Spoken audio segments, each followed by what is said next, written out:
Alcolumbre humilha Bolsonaro e defende Moraes. Cajuru arrebenta na entrevista. Porque um processo de impeachment de um ministro do Supremo Tribunal Federal num país dividido vai causar problema para 200 milhões de brasileiros. Não é a solução.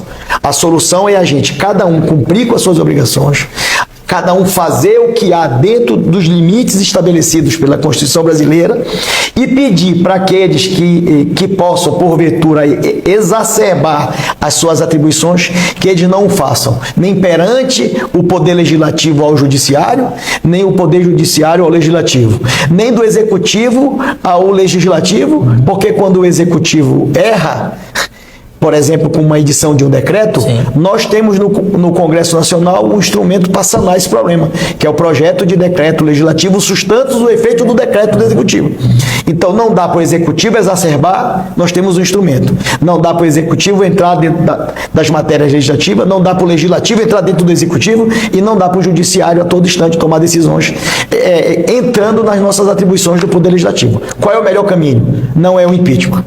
O melhor caminho é a pacificação do Brasil, a harmonia entre os poderes e cada um entender as suas atribuições e cada um cumprir com as suas atribuições, repito, sem adentrar nas agendas que são de competências de outro poder. Aí nós vamos resolver o que está estabelecido na lei, na Constituição brasileira. A harmonia e a independência dos poderes, cada um cumprindo com as suas atribuições.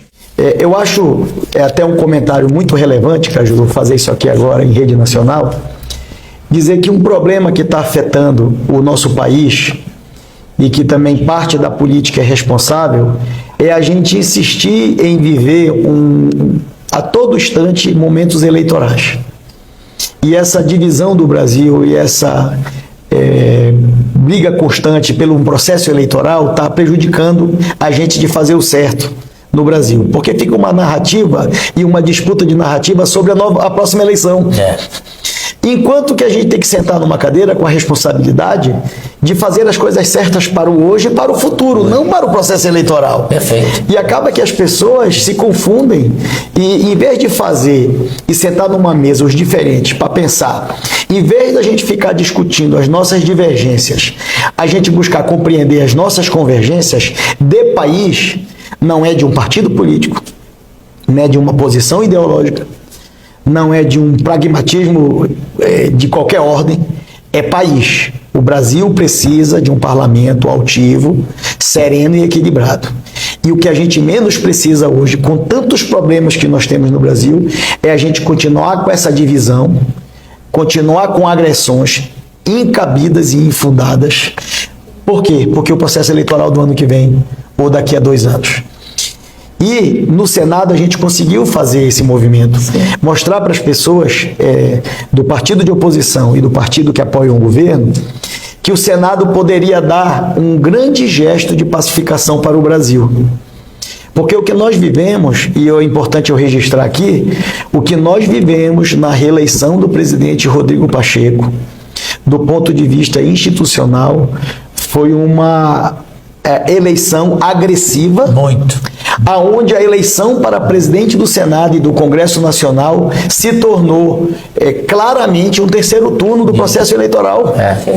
Porque o país saiu muito dividido, uma eleição muito polarizada, onde as famílias estavam divididas e ainda continua, esse é o problema. Essa divisão, ela está na sociedade toda, os filhos brigando com o primo, e primo brigando com o tio, uma loucura. Isso refletiu no nosso comportamento dentro da casa. Exatamente. E o que é que aconteceu na eleição do presidente Rodrigo?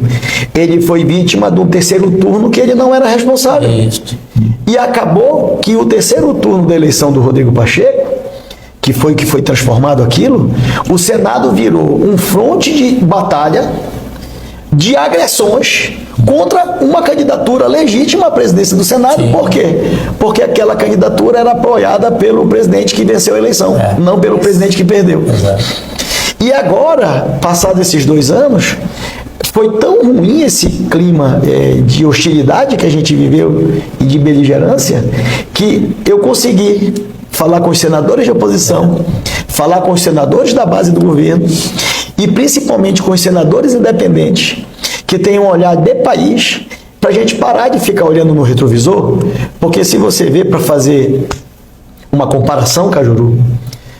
O carro, ele tem 2 retrovisores e um para-brisa. E a gente fica pensando e vivendo olhando para o retrovisor. Só que o retrovisor é pequenininho. Sim. E o retrovisor só olha para trás. E eu consegui falar para as pessoas... Para-brisa. Para-brisa.